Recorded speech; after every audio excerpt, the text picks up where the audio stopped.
Turning a problem into a solution. Hi, chickens. These chickens are loving it. We get mold on our cheeses a lot, and we just cut it off. It's not a big deal. It's not a big deal. All right, good morning. It is Saturday, February 1st. We just got back from a little vacation. We were gone all last week, so we don't have. We're out of our routine here. If you saw in the last video, we got back yesterday, and we ended up going and getting hay.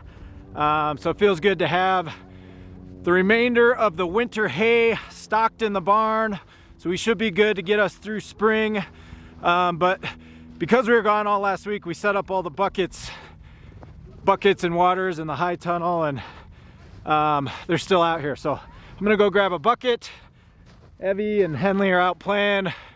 Evie's just, she wants to play today, which is fine. So we're gonna go ahead and just take care of the chickens, go get these cows taken care of, and turning a problem into a solution.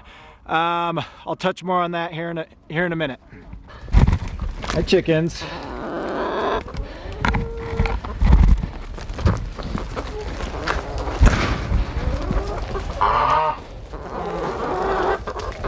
You can see, so we've got all these buckets out here, all these waters. So I'm gonna grab a water and bring it back to the house.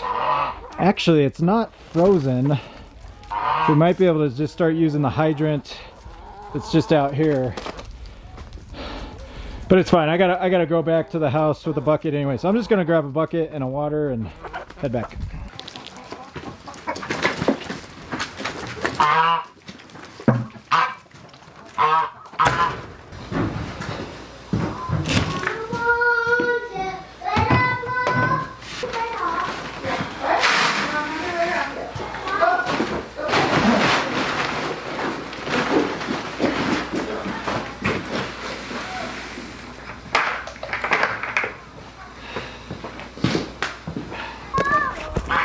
Come on, guys, let's go. Let's go see those cows.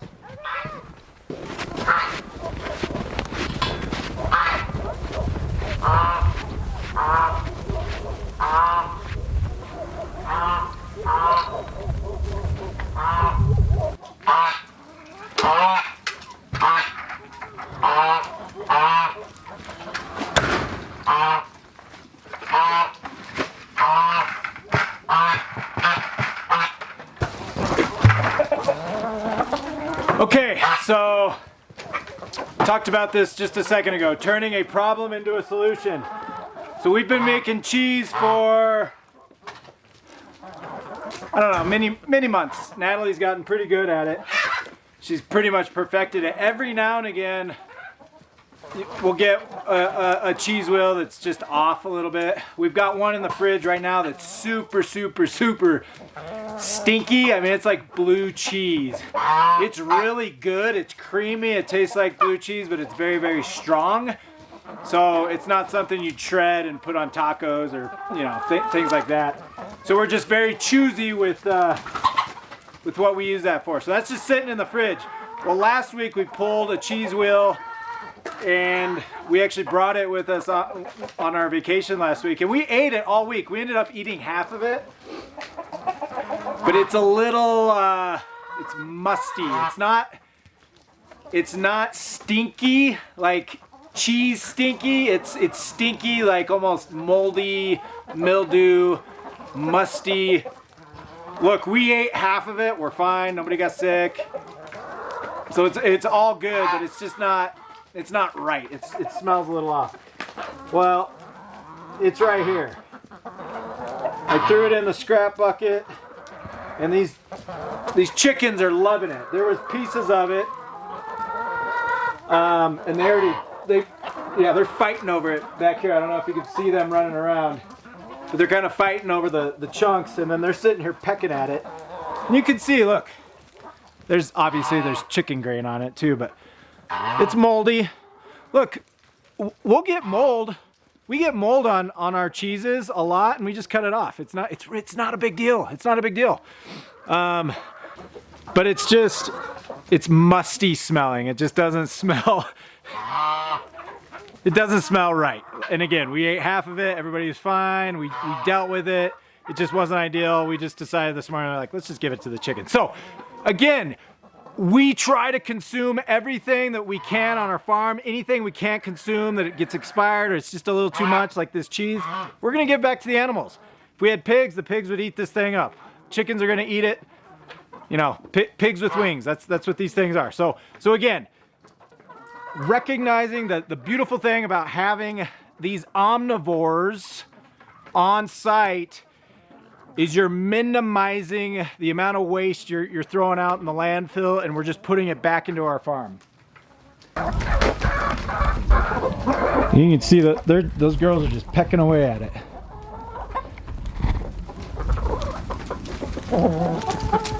They're loving it. And then here's these ones fighting over it. So they got a chunk of cheese, this one does. And they're running around with it.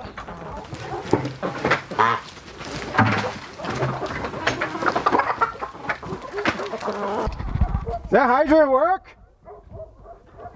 Is it working? Natalie was trying that hydrant. I think it's still stuck. Just did this last year. I don't remember how long.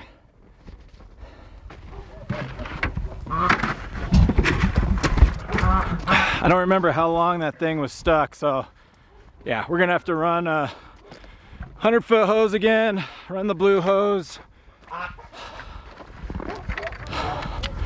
I don't even know if it's frozen. I think there's just something wrong with it. I need to look at. Last year I looked at just replacing the whole hydrant.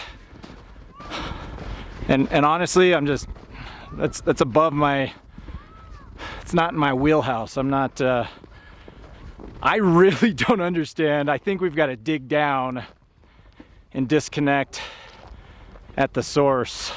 So I don't know. Yeah, Natalie's gonna run this 100-foot hose. So we're gonna run the 100-foot hose, get this blue hose connected. I'll start researching how to replace these hydrants. I really don't think it's frozen. I think there's something's broken in the mechanism on the top here, because we've had above freezing weather for a while and it's still not working. What's going on?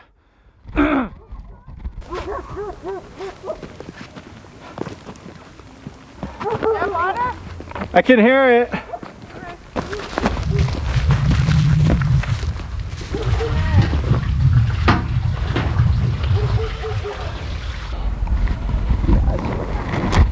Annabelle's a complete mess. So we're gonna tie her, oh my gosh, yeah, she's a mess. So we're gonna tie her up, spray her down. It's nice out, so, which is crazy. I just put 2 bales in there last night.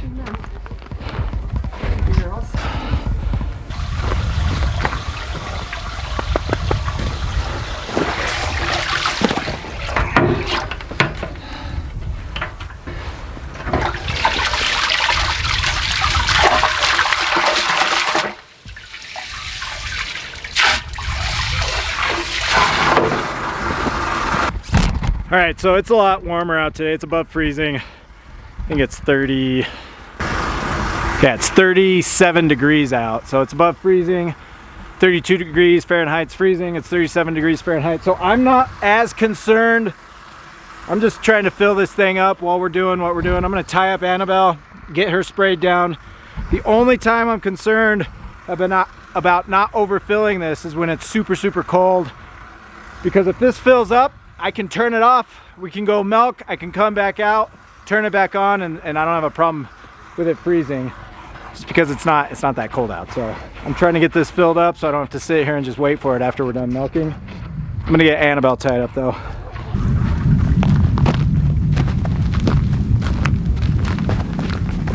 The only problem with running this 100-foot hose, there's not a lot of pressure, so instead of hitting her hard with pressure and getting all that poop off, it's kind of like a slow shower, so it just takes a little longer to wash her down.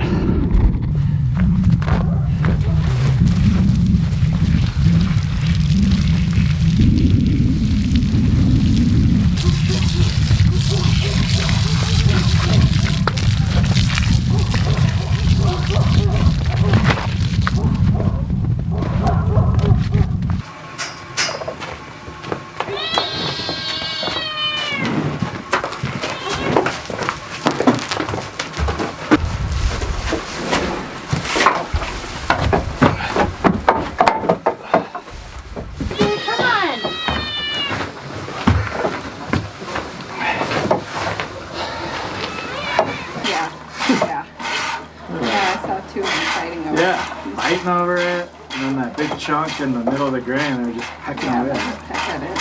Funny.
All right, so when I was backing the trailer up yesterday, that truck,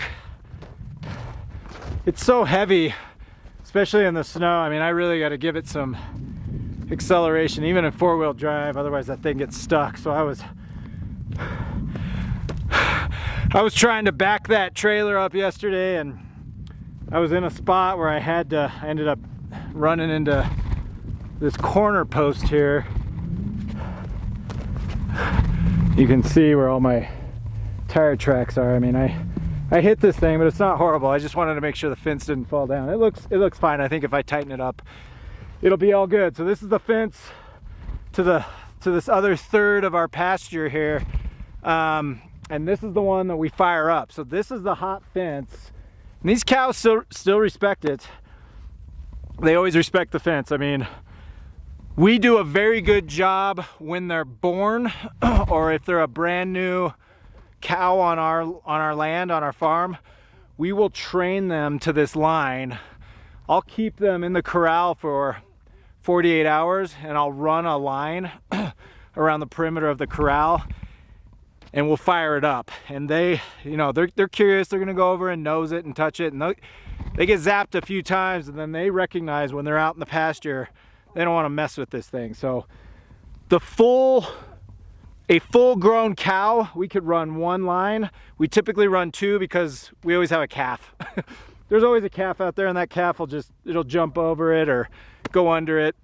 So we typically run the two just to keep the calves in. If we ever have just full-sized cows, we can get away with one line there.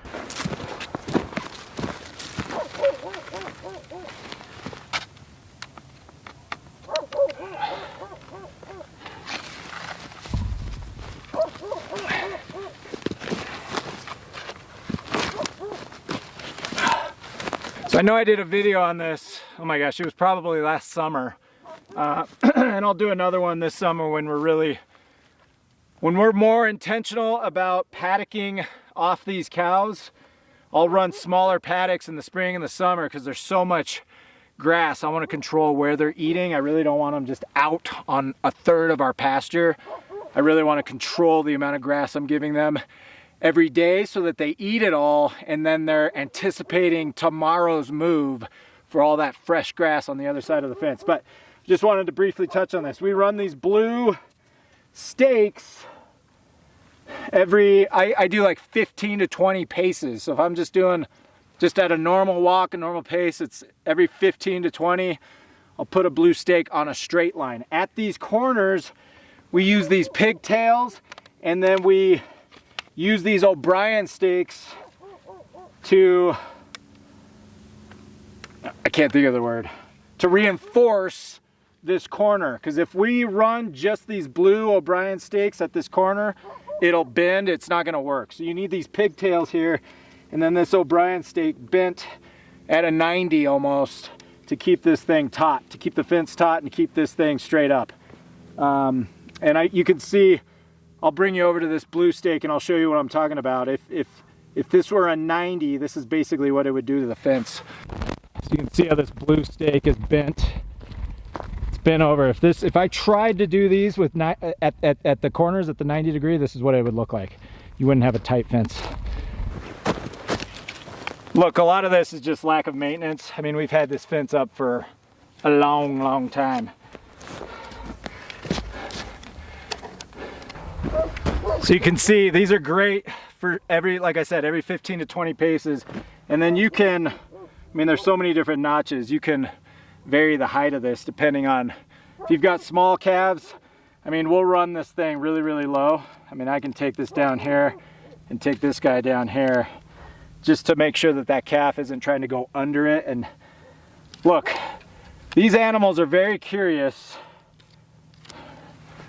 They come over and lick this thing or nose it a few times, and they know they do not mess with this line.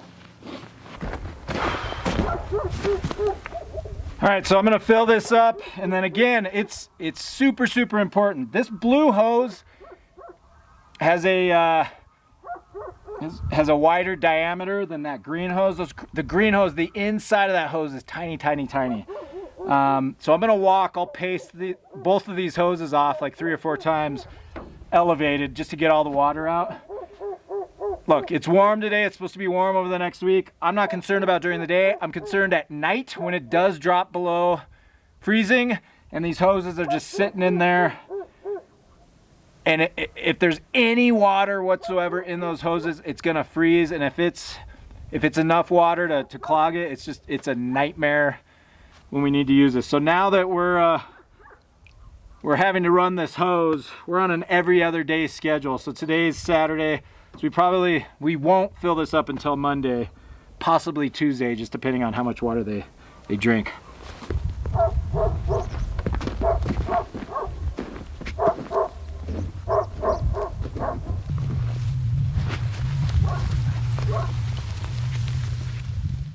Okay, as always, appreciate each and every one of you.